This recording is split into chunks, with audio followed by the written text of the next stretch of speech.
Hello, everyone. It's Robin Moser and Anna Terranova here for another episode of Season 2 of the Tipsy Realtor. And today, we're drinking the Nightmare. Because it's Halloween week, Halloween month. So we continue with the scary Halloween drinks. Absolutely. And we're talking about scary real estate topics. Yes. And we are talking about how to avoid the nightmares that you can get with income properties. And specifically, we're talking about long-term rentals. So first, as usual, we're going to do a drink. Always the drink first. And priorities. Yes, we have to have a cocktail in hand. Exactly. It's Wednesday, 12:15. Tipsy Realtors are on. Exactly. Cocktail is in order. So you got to start by taking your coupe glass and chilling it. So you can see we've got our coupe glass chilling. You have to start with having a coupe glass first. You do have to start with a coupe glass. So then you're going to take your Do you cherry... have a recipe for the screen? Oh, sorry, Let's thank do you. recipe for the screen so you can guys So there you go. So your herring liqueur at ½ an ounce. So it's a cherry liqueur. So I'm just going to show you the bottle if you've never seen one before. That's what it is. 1 ounce of dry gin.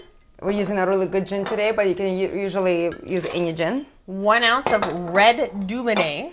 I actually have no idea what this is. And 5/6 of an ounce. Smells like fortified wine. It is fortified wine. Good job. Good smell. 5/6 of an ounce of orange juice. Orange juice. You can do freshly squeezed oranges as well. And then 1 dash of orange bitters. Orange bitters. Okay. And then these are the garnish. Oh yes, and we already put the little garnish, the cherries on the skewer. So now we take and shake. You can dance. When are we gonna smell this? All right, now we dump out our coupe glass. And I always love this part when it gets stuck. And pour. So it actually looks a lot like the picture we posted, and I'm always like wonder sometimes what the drinks look like, if it's actually the one that from the photos or not. And this one, especially with the coupe glass, it looks absolutely identical. So here let me grab mine. Is here. our nightmare cocktail. Yes. Cheers. Cheers. It looks just like the picture. That's not a nightmare at all. I didn't know what to expect for the taste. Me neither, but actually it's quite good, I have to say. It does have that herbal taste from the bitters a little. Yeah. Which is make it not like super sweet, kind of almost a little bit on the refreshing side. Really delicious. It's got that cherry. The cherry flavor's in there. Yeah. Definitely you've got the wine taste in there too. Yeah, so it's kind of a good mix, and it's Yeah. definitely like a complex drink, but it's also not one of those easy drinks. It's definitely a nice sipper. It is a very I nice would sipping say drink. it's a good one also for, like, I would say before dinner, because it gets you Yeah, your palate going. going. Yeah, I would agree with that. Like lunch. Good for lunch too. It has orange juice in there, so you're getting your vitamins. I'm gonna like dip this, huh? Now we start talking so Anna can't talk because her mouth is full of cherries. But what we are also talking about is nightmare rentals. And long-term rentals can be a nightmare, but they can be great as well. But there's ways to make sure that they're great and to avoid those nightmares. Because if you do proper steps and procedures and you have good systems, a lot of times your long-term rentals can be absolutely highly profitable and a great source of very passive income. I think it's part of being planned, being ready, right? Like how it's that quote would say, plan to If you fail to plan, you plan to fail. Yeah, that's exactly it. Yeah. So in rental, it's something not, it's not for like easy-hearted ones. It's definitely something that you need to plan, maybe do some reading about it. I looked at the Rental Tenancy Act, which we have.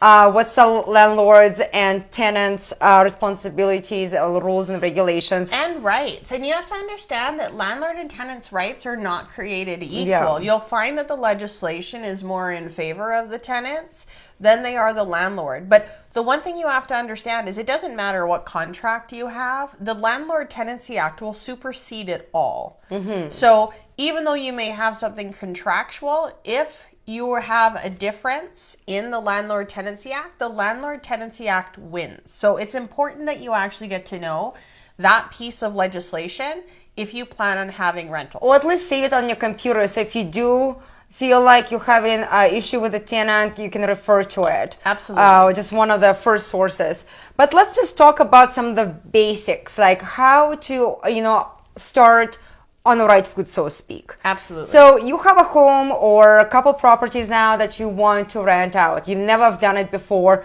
or maybe you've done it and you had a bad experience.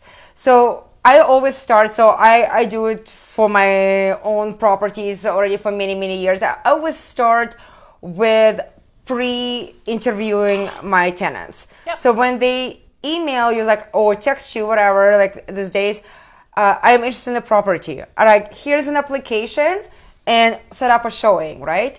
So you can actually tell by people, like what kind of person it is, by how they answer, how fast they reply, if they set up an appointment and actually show up to an appointment. Yeah.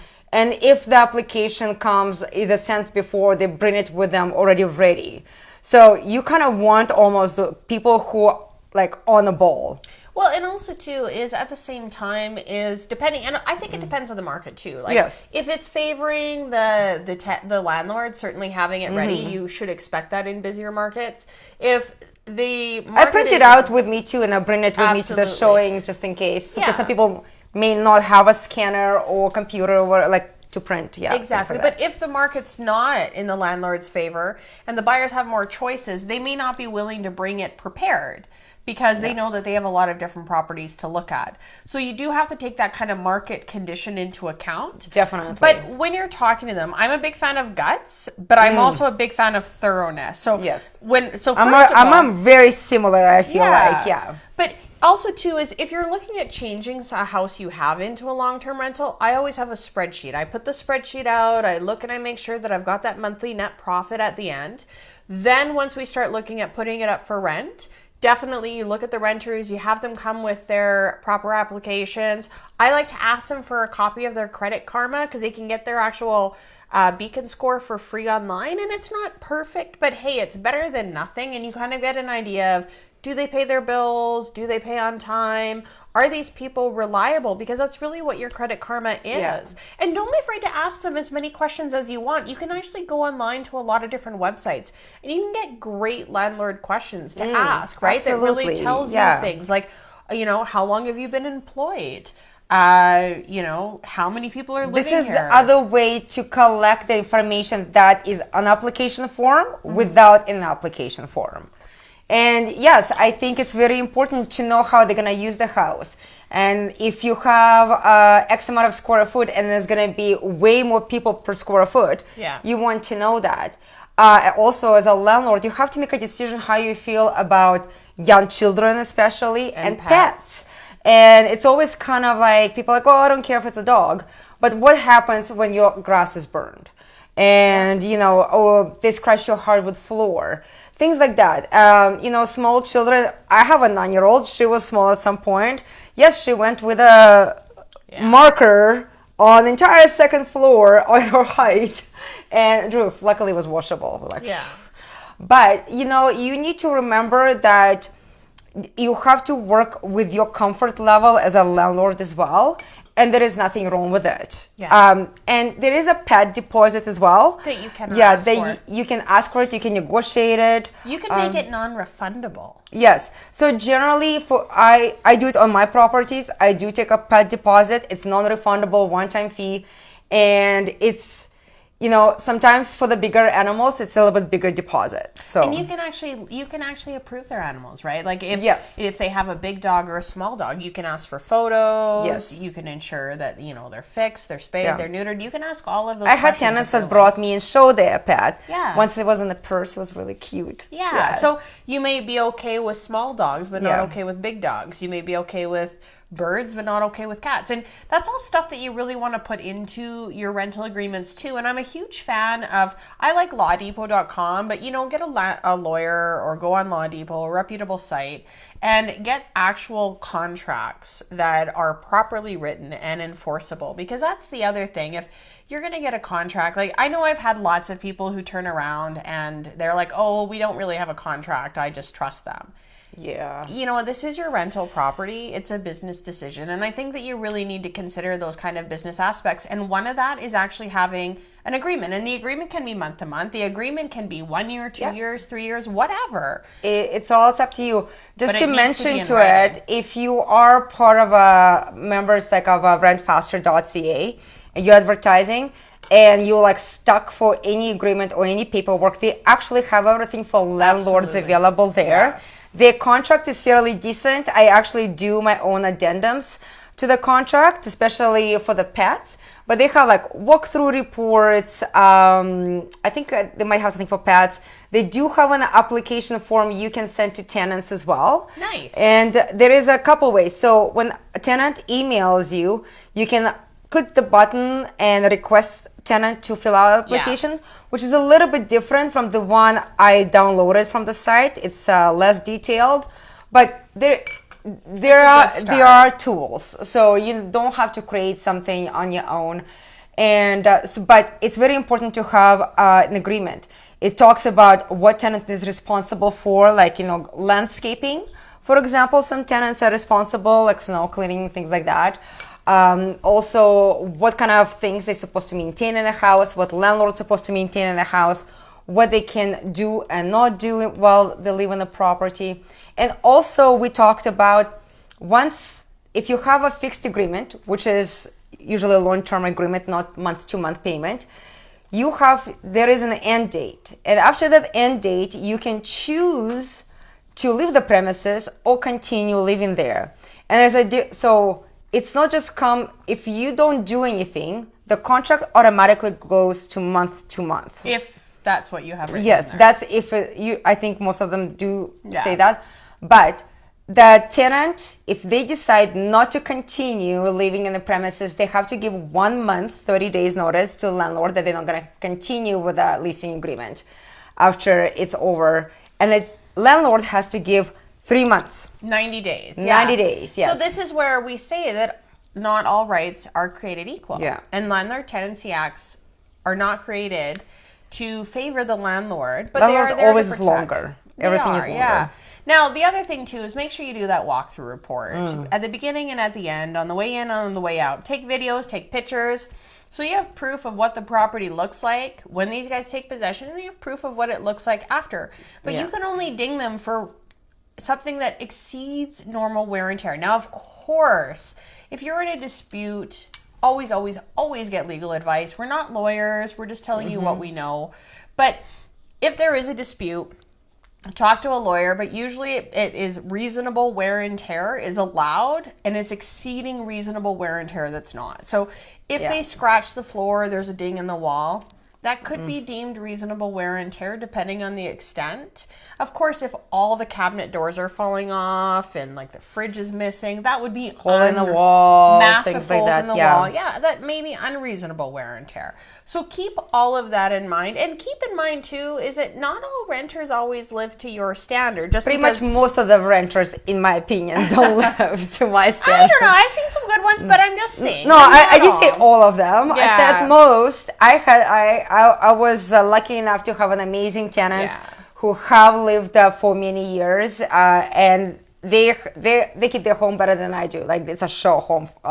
Those but are the I best tenants. I love those tenants. But I also had a privilege where like I had to like stand outside and wait for the person to move their things out because I was evicting them. So yeah. And that's the worst thing to have to do. Yes. So it's good to know good and bad, but I always say, like, and I know people cannot prepare for everything. No. Sometimes you rent a house, everything is fantastic. You check their credit, you talk to their references.